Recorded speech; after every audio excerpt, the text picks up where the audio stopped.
Everybody, welcome to the Morning Market Briefing Monday, April 25th, 2022. Hope you're doing well. Hope you had a good weekend. Before we get going, if you're a client, you've seen the invite for this, but we are doing a happy hour at Glover Park Brewery this Thursday, 4 o'clock to 7. No content. It's not a macro. You can just come by and have a couple beers and hang out. So if you're around, just show up or let us know you're coming. Either way, we got plenty of room. Open tab, drinks are on us. So hope to see everybody that can make it Thursday, 4 o'clock, Glover Park Brewery, just off of Marietta Square. So would love to see. If you have questions, shoot me an email and we can get you details. Tom, big brewery guy. Yeah. Feeling a little tired this weekend. Had too many beers for the weekend. Just not a beer drinker anymore. It's crushed me. Very sleepy this morning. Well, we can look forward to Thursday.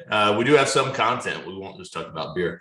Merger Monday. Feel like we got something going down just about every weekend. We're back to our dear friend Elon Musk and his venture to acquire Twitter. Twitter is now poised to accept the $54.20 offer, according to the Wall Street Journal.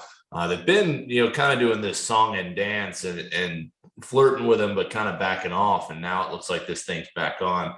Tom, I mean, it seems like Twitter is ripe for a shakeup.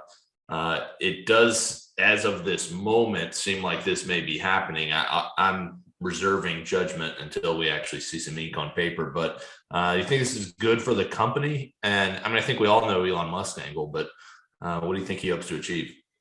I think he's just looking to kind of clean up the board. I mean, there's been a lot of talk, even from Jack Dorsey, who founded it, saying that the Twitter board is combative and there's a lot of infighting and it's caused problems long term. And now that he's not really, the leader there, he's had some interesting words to say about Twitter. So I think it's interesting. I think, Elon, if he does accomplish this, is going to come in, clean house, change things. There's been talk of an edit button. There's been talking of paying $2 a month to be verified on the platform, but then you also have to be a real person, and that could eliminate a lot of the Russian bots and all these things that people talk about are the big problems with Twitter, and misinformation and hiding behind a being a Twitter egg.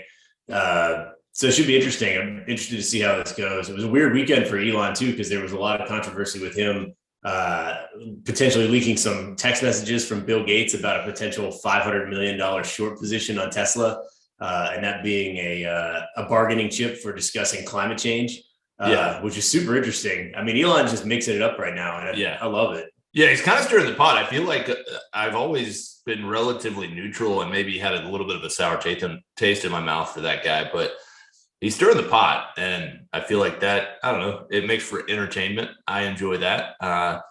He went after Gates. Gates wanted him to support some climate change initiative that he was behind. And Elon, according to the text messages that he released, I don't know if they're real or not, was basically like, do you still have a $500 million short position against the company doing more than any other company to help in the climate change crisis, talking about Tesla, and basically said, if so, I'm out. So I don't know. I mean, well, I saw some tweets where he confirmed them when they were out there. He responded saying those were real and that it was an open secret that Bill Gates has been after Tesla for quite some time. So pretty interesting stuff. I mean, you see a little bit of the chest pumping that goes on with billionaires. And I think that Elon knows, especially with the narrative of the Twitter takeover, that, Bill Gates has sort of become a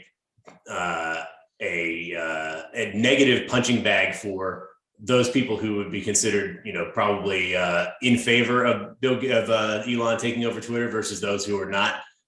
So it's kind of an interesting way to just kind of dunk on Bill Gates, who's already been dunked on quite a bit in the last couple of years with his, rumors of him putting computer chips in vaccines and stuff like that. So to go after Bill Gates, I think, is an interesting move to rally the fan base. Keeping it spicy. We're continuing to see some of the old COVID trades really take a hit. Activision Blizzard, the gaming company, it's down 14% on a report. Earnings came in at 38 cents. The expectation was for 72 cents. Big revenue miss, which is not something you usually expect from gaming or technology companies. Revenue came in at under $1.5 billion. People were looking for something north of $1.8 billion.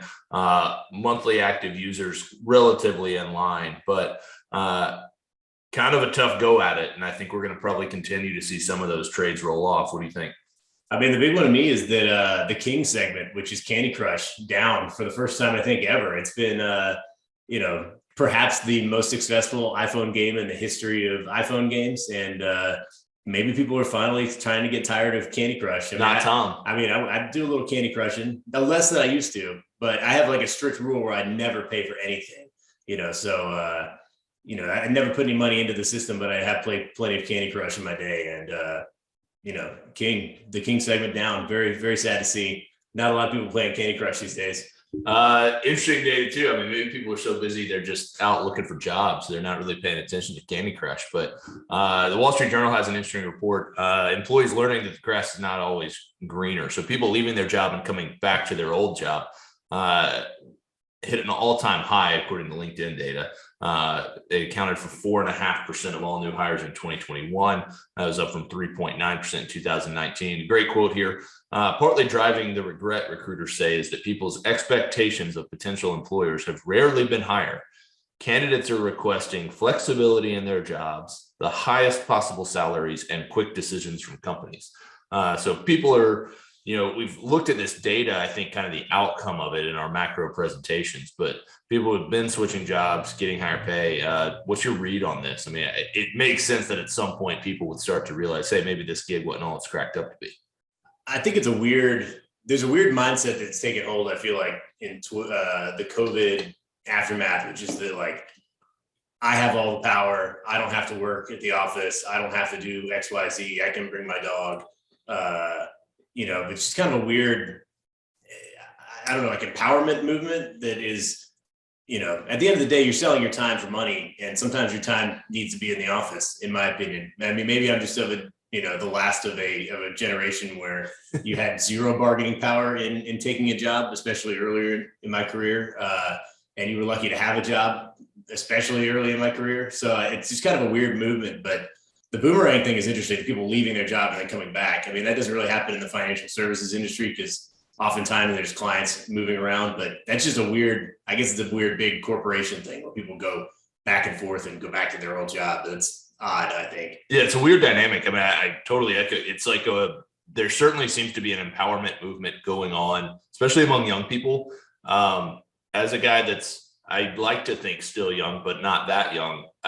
They view it as empowering. I view it as they're soft. Yeah. I'm still blown away by the Bloomberg report that we talked about on the call a couple of weeks ago, where it was like 60% of people wanted to be paid for their time driving to work. That's just not how the world works. I think it's going to be interesting. I think there's going to be continued, I guess, fallout. And I don't mean that in an incredibly adverse economic way. I don't know that we're going to see data that gets printed either in the form of compensation or unemployment rates. But I think some of these people are going to have a harsh adjustment, especially in the economic environment that we're potentially in, where there are bigger concerns than just every single person's feelings. And I think that's going to be a challenge for them as they have to kind of reconcile, what am I getting from the company and what am I bringing to it? I think there has been a brief period of imbalance. I think you had companies where they were just doing everything they could to keep people engaged to any extent that they could. I think the expected engagement is going to go up on the company side. Yeah. I mean, it used to be work hard, play hard. And now it's like, I should be playing while I'm working, which is just odd. I think it's just a weird mindset that people have these days. Over in France, Macron wins the second term, relatively wide margin, 58.8% to 41.2. We talk a lot about uncertainty in the market. The market hates uncertainty. This is another one of those big headline data points, especially over in Europe, that we now have resolution on. I don't mean to imply that that's absolutely the best option for the economy, but having uncertainty off the table is good. But this has largely been expected, I think. I would not expect massive ramifications. I don't know if you would, Tom.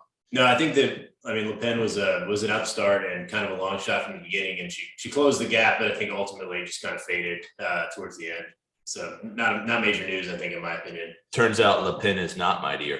Week ahead, lots of earnings. Big week. We've already got Coca-Cola out, Activision that we mentioned. Tuesday, Pepsi, UPS, all kinds of stuff going on. 3M.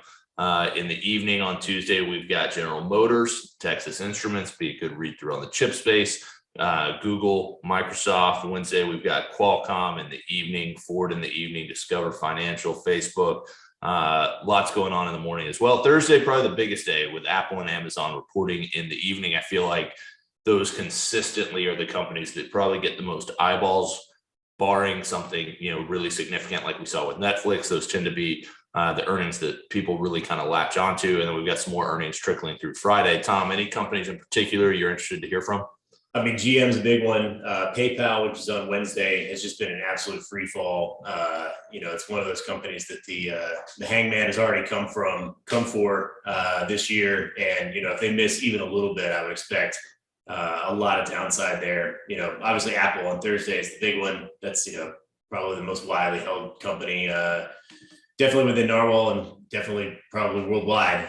So that one's going to be a big mover. And we've had some pretty soft markets the last couple of days. And so we really need some positive news out of the big boys, Google, Microsoft. I mean, Qualcomm's going to be a good one.